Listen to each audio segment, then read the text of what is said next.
Buni qara hayotim. Xuddi mo'ylovga o'xshaydi-ya. Azizim, 10 yoshli bola emassan. Bas qil. Bu juda ham noqulay. Tushundim. Bu ovqat yaxshi ekan, azizim. To'g'ri aytasan. Kuning qanday o'tdi? Yaxshi.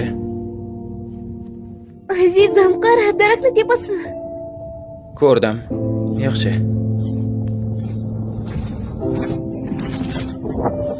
Azizim, qara, o'qtosh. Zo'r. Azizim, senga qiziq emasmi? Aytdim-ku, ajoyib. Qara. Yaxshi. Azizim, qara, bu juda mukammal. To'g'ri aytasan. Azizim, qayerga ketyapsan? Hayotim, yaxshimisan? Atrof juda ham ajoyib. Nega menga gapirmayapsan? Nima? Muammo bormi? O'zing aytding-ku, axir menga yosh bolaga o'xshama deb.